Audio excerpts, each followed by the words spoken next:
우리 아이들이 너무 좋은 순서를 준비해줘서 제가 좀 부담이 됩니다. 우리 이나가 팔이 아픔에도 불구하고 아주 열심히 해주는 모습 보면서 나도 저렇게 열심히 신앙해야겠다라는 생각이 들었습니다. 여러분들도 항상 밝고 건강한 모습 가운데서 이렇게 신앙해 주시기를 간절히 바랍니다. 오늘 제목은 유념하라라는 제목입니다. 여러분 코닥이라는 회사를 아십니까? 코닥 어떤 회사죠? 카메라 필름을 만드는 회사입니다. 이 회사가 1889년에 그 상업용 투명 그 롤 필름을 개발하게 됩니다. 그리고 그 기술로 가지고 전 세계에 엄청난 그 아주 유명한 기업으로 성장하게 되죠. 사실은 이제 필름이라는 것이 굉장히 작은 물품이지만 거기에 들어가는 기술들이 굉장합니다. 그래서 이 필름을 만들 수 있는 기술을 가진 나라가 많지 않았어요. 제 기억으로는 미국과 독일과 일본이었죠. 한 100년 동안 이 세 기업이 또 이제 코닥이라는 기업이 이 부분에서는 굉장한 성과를 이루게 됐고요. 정말 많은 그 매출을 올리게 됩니다. 자, 그런데 여기 지금 그림을 보시면 아시겠지만 이게 이제 한국 코닥 홈페이지인데 여기 뭐라고 써 있습니까? 더 이상 그 홈페이지를 운영하지 않는다라는 그런 장면이 있게 된 겁니다. 그래서 2012년 1월 19일 이 필름을 만들던 코닥 회사가 이 필름 부분에 대해서 이제 파산을 신청하게 되었고 이제 기록 속으로 역사 속으로 이제 사라지게 됩니다. 이렇게 유망했던 이 기업이 한순간에 이렇게 사양길로 들어선 가장 큰 이유가 뭘까요? 예, 디지털 카메라가 개발되었기 때문이죠. 요새는 여러분 다 이제 핸드폰만 하더라도 그 안에 카메라가 있기 때문에 사람들이 굳이 그냥 필름 카메라를 살 필요가 없는 것입니다. 자, 그럼 여러분 이 디지털 카메라를 가장 먼저 개발한 회사가 어딘지 아십니까? 예, 이것도 코닥입니다. 1975년에 이 코닥이라는 회사에서 이 디지털 카메라를 개발을 하게 됩니다. 자, 그런데 왜 이 디지털 카메라를 코닥이 아닌 다른 회사에서 또 많이 만들고 생산하는 걸까요? 이 회사의 이제 기업인들이 이게 나오면 지금 우리의 회사가 큰 위험을 겪게 될 거라는 생각을 그런 판단을 하게 된 거죠. 그래서 우리가 이 부분에 대해서 크게 신경 쓰지 않았고요. 이제 그러다 보니까 다른 회사에서 먼저 이것들을 이제 치고 나오면서 선점할 수 있는 그런 좋은 기회가 있었음에도 불구하고 그 부분에서 도태되는 그런 역사를 보게 됩니다. 최근에 이런 뉴스가 떴습니다. 넷플릭스가 이제 모든 그 온라인 스트리밍 어떤 그런 기업에서 선두 아무도 따라오지 못할 지점까지 이르렀다는 이야기를 뉴스를 보게 되었습니다. 여러분이 넷플릭스가 언제 어떤 기업인지 아시죠? 이제 TV를 켜면 이제 그 온라인으로 모든 방송들을 볼 수 있는 그런 플랫폼입니다. 자, 근데요, 이 처음엔 이 회사가 그들의 어떤 그 기업이 시작할 때에는 1997년에 보게 되면 이 비디오라든지 DVD를 대여해주는 온라인으로 대여해주는 그런 회사였습니다. 그래서 이 창업자가 처음에 왜 이 사업을 구상했냐면 자기가 이제 그 비디오를 빌려서 봤는데 아폴로 13이라는 그 DVD를 빌려봤습니다. 근데 뭐 바쁘다 보니까 이거를 연체하게 된 거예요. 그럼 연체하게 되면 어떻게 됩니까? 이 비용을 물어야죠. 그래서 40불을 물게 됩니다. 아니 내가 지금 빌린 값이 뭐 얼마 안 되는데 이 연체료가 40불이나 되는가? 말이 안 된다. 그래서 이제 이 화가 난 이 사람이 차라리 내가 이 연체료가 없는 구독 시스템을 만들어야겠다라고 해서 만들어진 회사가 이제 넷플릭스입니다. 자, 근데요, 이 넷플릭스가 이 기업을 이제 어떤 그런 사업을 시작할 때에 이미 미국에는 그런 사업을 잘했던 그런 기업이 있었죠. 그 기업이 뭔지 아십니까? 예, 블록버스터라는 그런 기업이었는데 어마어마하게 또 성공했던 그런 기업입니다. 근데 이제 넷플릭스가 2007년에 이 DVD 시장이 약간 좀 사냥길에 들어서고 있을 때에 이제 우리가 이제 온라인으로 이거를 이제 스트리밍하는 그런 기업을 만들어야겠다라는 생각을 했어요. 그리고 이 블록버스터라는 기업에서도 이제 시대가 이제 이 DVD나 이 대여 산업으로는 힘들 거라는 생각을 해서 그 기업도 준비를 했죠. 근데 큰 기업과 작은 기업과 비교하면 어디가 더 우세할까요? 당연히 기존에 있던 그 자본이 있고 또 어떤 유통망이 있는 회사가 더 유리하겠죠. 자, 그런데 여러분 아시는 것처럼 이 블록버스터라는 그 기업은 이제 기록 속에서나 역사 속에서나 발견할 수 있는 그런 기업이 되어버렸습니다. 그 이유가 뭔지 아십니까?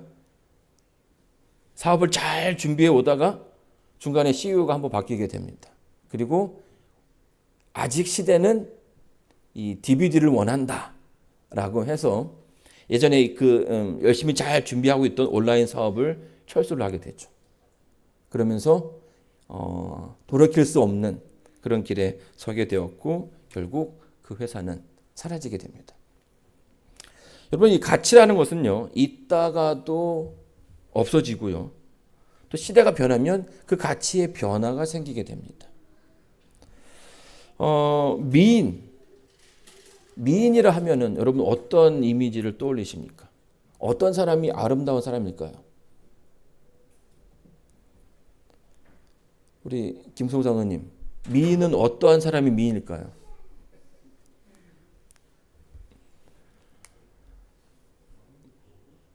마음이 이쁘신 분?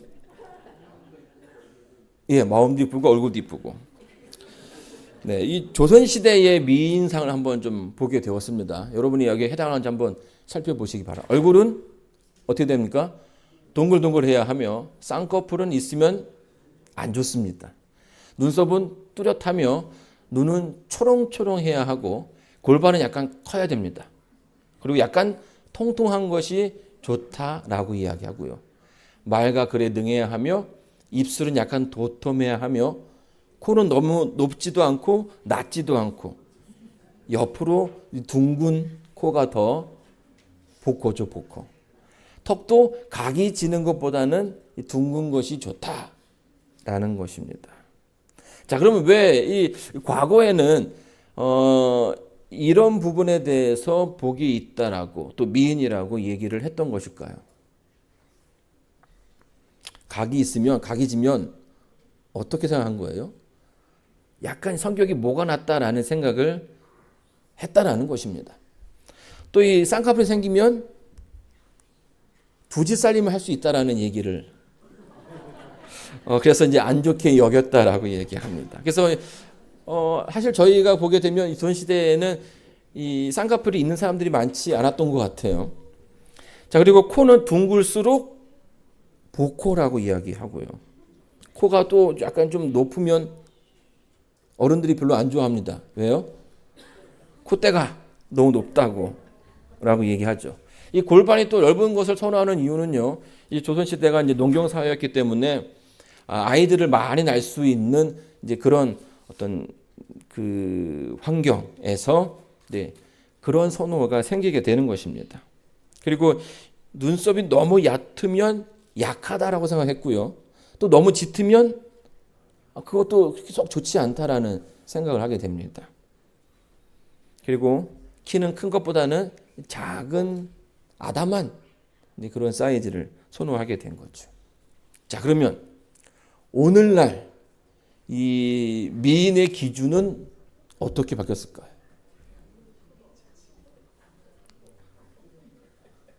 자, 이 그 한국의 미인이라 하는 사람들을 다 이렇게 모아서 만든 그런 얼굴이에요. 이쁘십니까?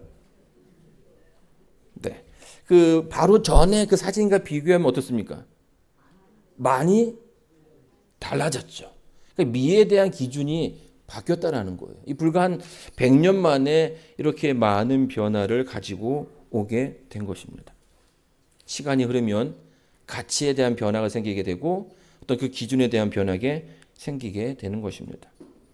자, 그러면 여러분이 스스로 내가 가치 있다라고 여겨지는 것들에 대해서 생각해 볼 필요가 있다고 생각합니다. 특별히 이 안식일에 여러분이 이 자리에 오신 가장 큰 이유는 여러분의 그 신앙 때문인데요. 과연 우리의 신앙은, 우리의 믿음은 가치가 있는가? 라는 생각을 해볼 필요가 있는 거죠. 기독교는요, 약 2000년 이상의 긴 역사를 가지고 있습니다. 그런데 2000년이라는 시간 동안 이 교회가 참 많은 어떤 그 역사를 가지게 되었고 많은 변화를 경험하게 되면서 그 가치에 대해서도 다른 생각들을 하는 사람들이 생기기 시작했다라는 거예요. 그리고 그 많은 변화 속에서 이제는 우리는 무엇이 옳은지, 무엇이 진짜인지, 무엇이 가짜인지 혼란을 겪게 되는 상황이 이르게 되었다는 것입니다. 이 기독교 안에서도 같은 하나님을 믿는다라고 이야기하면서도 다른 생각을 가진 사람들이 너무나 많다라는 말이죠. 안식일과 주일이라는 그런 큰 주제가 있습니다. 안식일은 일주일의 마지막 날인 토요일을 거룩한 날로 섬기는 것이고요. 주일은 주일의 그 첫 번째 날을 의미 있다라고 보는 것입니다. 자, 그러면 왜 우리는 안식일에 예배를 드리는 걸까요? 왜 다른 사람들은 일요일 날 예배를 드리는 것일까요? 이런 부분에 대해서도 우리가 좀 깊은 이해가 필요하다라고 생각합니다. 개신교와 천주교에서 이 주일을 믿는 어떤 이유들이 서로 다릅니다. 천주교는요, 뭐라고 얘기합니까? 안식일은 토요일이 맞다라고 이야기를 합니다.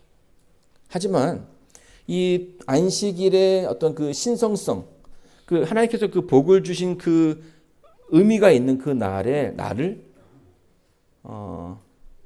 이 성경을 인정했던 교회의 권위로 토요일에서 일요일로 바꿨다라고 이야기합니다.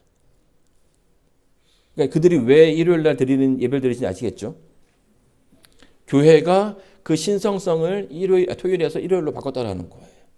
자, 근데 이 중간에 그 마르틴 루터의 어떤 그 종교 개혁으로 인해서 이 개신교가 이제 여기서부터 나왔죠. 천주로부터 나왔죠. 근데 막 많은 것들, 천주교로부터 받았던 많은 것들을 이렇게 바꿔왔는데, 그들이 그 안식일에 한해서는 큰 변화를 갖지 못했습니다. 그래서 지금 그들이 왜 우리가 일요일날 예배를 드리는가에 대해서 설명할 때에 사실 약간 그 대답이 좀 빈약합니다. 뭐라고 얘기하냐면 구약의 어떤 그 율법이 폐해졌고 새로운 법이 우리들에게 있게 되었다. 그리고 우리는 하나님의 부활을 기념하는 날로서 이 일요일날 예배를 드린다라고 이야기하는 거죠. 반면에 이 자리에 오신 여러분들은 우리는 성경에 기록된 대로 하나님께서 복 주신 그날에 예배를 드린다라고 이야기하는 것입니다. 자, 침례와 세례에 대해서도 의견이 분분합니다. 침례는 뭡니까? 물에 잠기는, 그래서 그 잠김을 통해서 새로운 삶을 살겠다라는 그런 의지가 표명된다고 이야기하죠. 세례는 뭡니까? 세례는 물을 뿌리는 겁니다. 어떤 교회는 뿔을 뿌려서 그 예식을 진행하고요. 우리 교회는 물에 잠기는 예식을 하게 됩니다. 근데 왜 이 차이가 생기게 되는 것일까요? 또 이 부분도 이제 어떤 시대적인 그런 배경들을 좀 이해해야 될 필요가 있는데요. 이 로마 시대에 갑자기 기독교를 고민하면서 정말 이 교회가 감당할 수 없을 정도로 많은 사람들이 교회 안에 들어오게 됩니다. 그리고 이 로마 자체가 기독교 국가가 되어 버리면서 어떻게 합니까? 이 군대를 비롯해서 여러 사회 전반적인 부분에서 기독교화가 되는 거죠.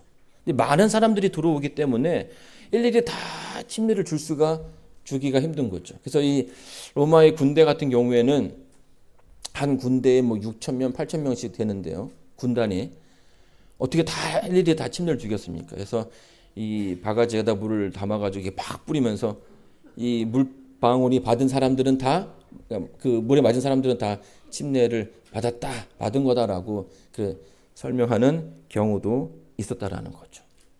하지만 무엇이 가치 있는가라고 얘기했을 때에 성경에서 이 침례가 주는 그 의미, 그 본질을 이해하게 된다면 무엇이 옳은지를 우리는 구별할 수 있다라는 거예요. 자, 영혼 불멸과 부활. 무슨 차이가 있습니까? 영혼 불멸은 뭡니까? 죽어도 몸은 죽지만 우리의 영혼은 자유롭게 되어서 하늘에 갈 수 있다라고 하는 것이고요. 부활은 우리가 죽게 되면 흙으로 돌아가지만 주님께서 오시는 그 날에 우리의 육신이 다시금 부활한다라는 것을 믿는 그런 개념입니다. 근데 여기에서도 이 많은 사람들이 혼란을 겪고 있고요. 실제로 우리가 사용하는 어떤 그 단어들을 보게 되면 이 영혼 불멸 사상들이 많이 들어와 있는 것을 보게 됩니다. 또 2000년을 지나면서 어떤 그 시대의 흐름이 점점 바뀌어서 이제는 TV라든지 뭐 드라마, 영화에서도 이 영혼 불멸에 관련되어 있는 이제 그런 것들을 소재로 하는 내용들이 굉장히 많아지는 것을 보게 되는 거죠. 그렇죠? 그리고 뭐 우리가 뭐 쓸 때 소천했다라는 이런 표현들도 사실은 기독교 사상이 그러니까 영혼 불멸 사상이 그 안에 녹여져 있는 거예요. 자, 그런데요. 이 부분에서 이 두 개의 차이는 어떠한 문제를 만들게 될까요? 영혼 불멸은 예수님의 재림과는 전혀 반대되는 이야기인 거죠. 영혼이 뭐 죽어서 하늘에 가게 된다면 굳이 예수님의 재림이 필요하지 않다라는 거예요. 과연 성경에서 무엇이 옳다라고 말하는가? 무엇이 진리인가? 라고 했을 때에 우리가 이제 이런 부분에 대해서도 관심을 가져야 한다는 것입니다. 또 최근에는요, 이 조사 심판과 무조건적인 어떤 구원에 대해서 이슈가 됐던 적이 있습니다. 이 구원의 가장 큰 핵심이 뭡니까? 하나님의 사랑인데요. 마치 어떤 그 심판의 개념과 사랑의 개념이 맞지 않다라고 생각하지만 우리가 또 성경을 더 연구해서 보게 되면 그건 역시도 하나님의 사랑이라는 것을 확인할 수 있는 것이. 교회 안에서도 같은 하나님을 믿는 이 기독교 안에서도 서로 다른 개념을 갖고 있는 진리들이 존재하고 있다는 것입니다. 시대가 흘러갔고 그 가치가 변하고 있는 그런 가운데 우리가 정말 중요하게 여겨야 하는 것들이 무엇인지 바로 알 필요가 있는 것이죠. 여러분, 우리가 살고 있는 이 시대는요, 이제는 숫자가 많다고 진리가 되는 시대는 아닌 것 같아요. 그렇죠? 워낙 많은 오류들이 있고, 그래서 오히려 소수의 사람들이 진리를 말하는 경우들이 더 많다라는 것을 보게 됩니다. 무엇이 진리이고 무엇이 가짜인지를 구별할 수 있는 그런 판단력이 우리에게 필요한 거죠. 히브리서에 보게 되면 이 히브리서를 누가 지었습니까? 누가 썼습니까? 네, 우리가 바울이라고 얘기하고 있습니다. 근데 다른 책과는 좀 다르죠. 이 바울이 썼던 다른 책들에서는 그 서두에 자기에 대해서 굉장히 많은 설명을 합니다. 내가 하나님의 사도로서 이렇게 쓴다. 근데 이 부분에는 사도 바울이라는 어떤 그런 그 직접적인 언급이 없습니다. 그래서 많은 학자들이 그렇기 때문에 더 이 바울이 썼다라고 생각하는 거죠. 왜냐하면 이 사도 바울은요, 그 전에는 아주 신실했던 유대인이었습니다. 그렇죠? 그런데 다메섹 도상에서 예수님을 만남으로써 그 삶의 완전한 변화를 바꾸게 되었죠. 그리고 유대인으로부터의 어떤 그런 이 대우도 완전히 격변하게 됩니다. 그 전에는 유대인들의 영웅이었다면 이제는 유대인들의 변절자가 되어가지고 이제는 그를 보는 즉시 죽이려고 하는 그런 사람들이 생길 정도였다라는 거죠. 자, 그래서 바울이 히브리서를 쓰게 되면서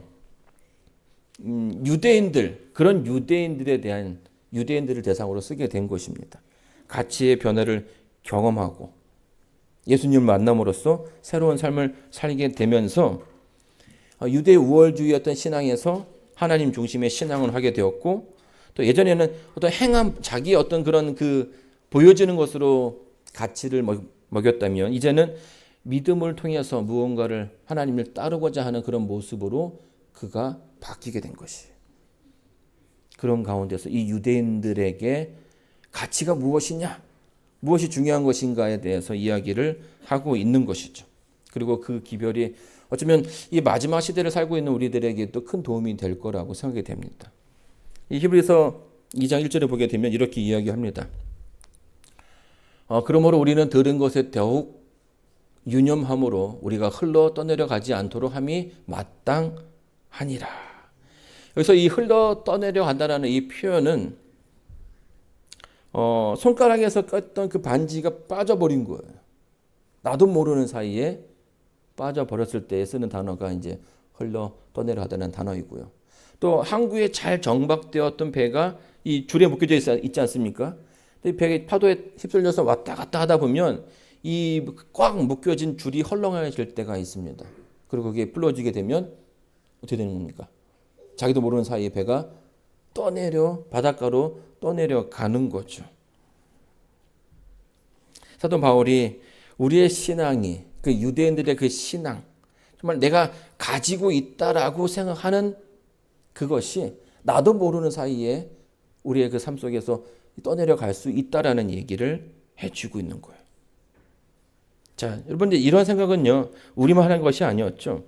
예수님께서도 이 유대인들의 모습을 보면서 이런 얘기를 하셨습니다. 제자들하고 얘기하면서 나더러 주여 주여 하는 자마다 천국에 다 들어갈 것이 아니요 라는 얘기를 하죠. 이 당시에 그 제자들에게 했던 그런 말인데요. 정말 내가 정말 하나님께 구원받을 수밖에 없다라고 생각했던 사람들, 하지만 그들이 정작 하나님 앞에 섰을 때에 하나님께서 그들을 모른다라고 했을 수도 있다라는 거예요. 여기 나오는 뭐 주의 이름으로 선지자 노릇하며 귀신도 쫓아내고 하는 이런 행동들은 예수님의 그 명령을 통해서 제자들이 전도 여행을 갔을 때에 얻었던 그런 결과였습니다. 아주 열심히 신앙생활을 했지만, 그래서 내가 다 되었다라고 생각하지만 하나님께 보시기에 잘못되었다라고 생각할 수도 있다라는 거죠. 제가 이제 예전에도 한번 말씀드린 적이 있는데, 제가 군에 가서 가장 부르기 힘들었던 노래가 이 노래였습니다. 진짜 사나이. 이 가사 가운데 있는 내용이 부모 형제 나를 믿고 단잠을 이룬다라고 하는데, 제가 군인으로 있는 그 상황에서 이 부분에 대한 자신이 없는 거죠.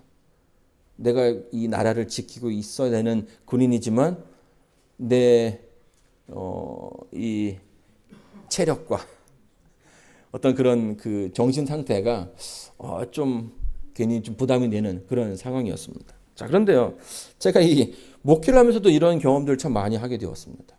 많은 분들이 목사님에게 기도를 해달라고 하고, 또 뭐 좋은 그 가정의 대소사에 초대를 합니다.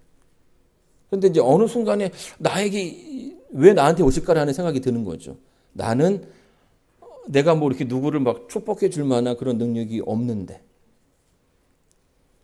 우리는 흔히 어떤 그 타이틀이 어떤 그 능력을 준다고, 또 하나님에 더 가까워질 수 있다라고 생각하지만, 제가 이 경험해 본 바에 의하면 이게 중요한 게 아니더라고요. 타이틀이 믿음을 주는 것이 아니라 결국 내가 하나님과 정말 친밀하게 더 가깝게 지내느냐, 이게 더 중요하다라는 거죠. 제가 영어를 정말 싫어했습니다. 공부를 안 했어요. 근데 이제 미국에 유학을 오기 위해서는 공부를 해야 되겠죠. 토플 학교에서 그 앤드류스에서 원했던 점수가 토플 565점이었는데, 제가 뭐 중학교 이후로는 영어를 안 했기 때문에 너무나 힘들었습니다. 제가 영어 공부하는 모습을 보면 저희 와이프가 굉장히 좀 이렇게 안타까워했습니다. 근데 이제 제가 이제 공부를 하면서 550을 맞았는데, 그 받은 그날 기쁘지가 않은 거예요. 왜 기쁘지 않았을까요? 그 점수가 다음번에도 더 나올 거라는 확신이 저에게 없는 거예요. 그러니까 영어라는 것은, 언어라는 것은 계속 뭐 해야 되는 거니까? 계속 부딪히고 연습해야 되는데 이 영어는 계속 하지 않으면 그 능력은 사라져 버리기 때문이죠. 운동은요, 계속 하면 이 근육이 생겨가지고 하루 하지 않아도 그 다음날 큰 문제는 생기지 않습니다. 여러분, 신앙도 마찬가지인 거예요. 많은 사람들이 우리의 그 신앙에 대해서 어떤 그 신앙의 그 정적인 부분으로 생각을 합니다. 내가 무언가를 얻으면 내가 어떤 그런 확신 가운데 있으며 더 이상 내가 구원받았다라고 얘기한다면 더 이상 그 다음에 내가 더 열심히 생활할 필요가 없다라고 생각하는 거죠. 그러나 성경에서 말하는 어떤 그 신앙은요, 정적인 부분이 아니라 동적인 것입니다. 그래서 이 사도 바울이 이제 그런 부분에서 우리에게 계속해서 뭐라고 얘기하는 겁니까? 유념하라고 이야기하는 것이. 자, 두 번째로는요, 우리가 이 그분의 구원을, 그러니까 오랜 신앙을 하다 보면서 그분의 어떤 그 구원을 도외시할 순간이 올 수도 있다라는 겁니다. 여기 보게 되면 천사들을 통하여 하신 말씀이 견고하게 되어 모든 범죄함과 순종하지 아니함이 공정한 보응을 받았거든. 우리가 이같이 큰 구원을 등한히 여기면 어찌 그 보응을 피하리요. 그 구원은 처음에 주로 말씀하신 바요 들은 자들이 우리에게 확증한 바니라. 어떤 사람들이 이렇게 설명하기도 합니다. 구원이 뭐냐라고 했을 때에 이 10원보다 못한 것이 구원이다라고 이야기를 하죠. 우리가 이제 구원을 무시하는 것은 사실 우리를 심판에 두게끔 하는 것입니다. 이 본문에 보게 되면 이 주의 천사들도 자기에게 주어진 그 기별들을 잘 간직하지 못했기 때문에 그들이 순종하지 못했기 때문에 그 자리에서 이렇게 쫓겨난 일들을 상기시켜 주고 있습니다. 자, 그런데 여러분 아시는 것처럼 하나님께서 우리가 어떤 구원을 얻는 가장 큰 방법은 그분 곁에 있는 겁니다. 근데 그 자리를, 그 곁을 떠났을 때의 문제가 생기게 되는 거죠.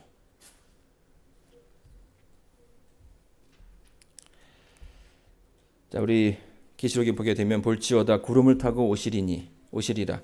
각인의 눈이 그를 보겠고 그를 찌른 자들도 볼 터이요 땅에 있는 모든 족속이 그를 인하여 애곡하리니 그러하리라. 여러분, 이 장면은요, 예수님께서 오시는 그 장면에 대한 얘기를 해주고 있습니다. 그때에 모든 사람들이 그 장면을 보게 될 거라는 거죠. 자, 그렇다면 오늘 여러분들이 신앙하고 있는 이 시대의 예수님에 대한 생각들은 어떻습니까? 신앙에 대해서 어떠한 생각을 가지고 있습니까? 이 장면과는 사뭇 다른 장면이 보이게 되는 것이죠. 여러분, 우리가 살고 있는 이 시대는요, 아주 공경하기에 하나님의 어떤 그 신앙이 등한시되는, 도외시되는 그런 시대에 살고 있는 것입니다. 보이는 것들이 다른 얘기를 하기 때문이죠. 그래서 우리가 이 중간에서 신앙하는 것이 굉장히 힘든 이유가 거기에 있는 것이에요. 세상은 다르게 흘러가는데 교회 안에서 성경에서는 또 다른 길을 보여주고 이것이 맞다라고 이야기하기 때문인 겁니다. 이때에 우리가 정말로 무엇이 옳은 것인지 어느 길이 맞은지를 확인해야 하는 것이죠. 제가 이제 영어학원에서 이제 알바를 했습니다. 군대 제대한 다음에 지금 저기 샌디에고 계신 전희성 목사님이 있던 그 교회에 전도사로 이제 봉사를 좀 했었습니다. 근데 이제 낮에는 학원 이제 청소도 하고 이제 그런 알바를 했는데 갑자기 학원 어딘가에서 불이 난 거예요. 그래서 제가 소화기를 들고 막 불이 하니까 이제 다들 모였는데 제가 딱 소화기를 들고선 가장 먼저 그 자리에 갔습니다. 근데 문제가 하나 생겼어요. 어떤 문제일까요? 제가 이 소화기를 한 번도 사용해 본 적이 없는 거예요. 그래서 이 소화기를 두고선 안절부절하고 있으니까 이제 좀 늦게 왔던 다른 집사님이 이제 그 소화기로 불을 껐는데요.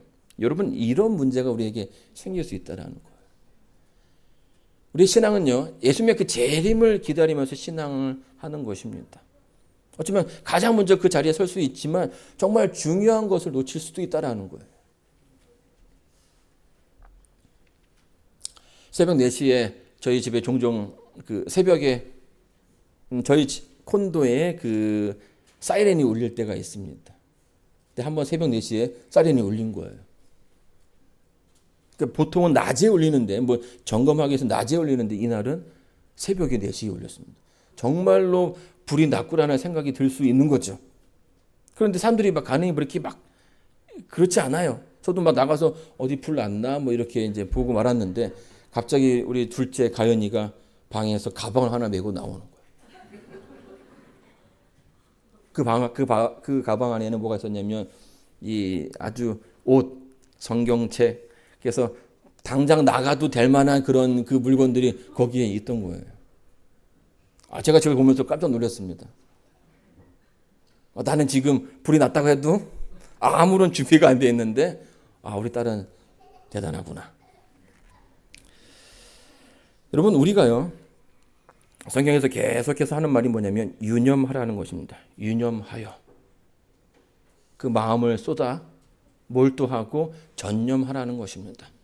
우리의 신앙생활이 사도 바울은 이제 그런 부분에서 더 관심을 가져야 한다라고 이야기합니다. 우리의 주의를 끄는 것들이 너무나 많이 있죠, 주변에. 그리고 또 내가 가는 길이 맞는지 아닌지도 확신하지 못할 때가 있다라는 것이. 그러나 이럴 때일수록은 더욱더 내가 가진 것의 가치, 무엇이 중요한지를 더욱더 깨달아 알아야 합니다. 점검해야 되고요. 여기 보게 되면 제가 어릴 적 기억에 저희 교회 앞에 철도가 있었거든요. 근데 항상 그 시간대마다 이 철도 공무원들이 이렇게 지나가는 걸 보게 돼요. 근데 뭐 별로 하는 게 없어요. 뭐 하는 겁니까? 철도 위에 뭐가 다른 것들이 이물질이 있지 않는지 그런 걸 점검하는 거죠. 별로 중요하지 않은 거라 생각할 수 있지만 만약 이런 기본적인 것들이 되지 않을 때에는 큰 사고가 날 수 있는 것이에요. 오늘 여러분의 신앙을 한번 살펴보시길 바랍니다. 이 실무기를 보게 되면 이렇게 설명합니다. 게으르고 활동하지 않는 상태에서는 결코 구원받을 수 없다. 진정으로 거듭난 사람이 아무런 도움도 되지 못하고 무익한 생애를 산다는 것은 있을 수 없다. 떠돌다가 천국으로 흘러가는 길은 가능하지 않다.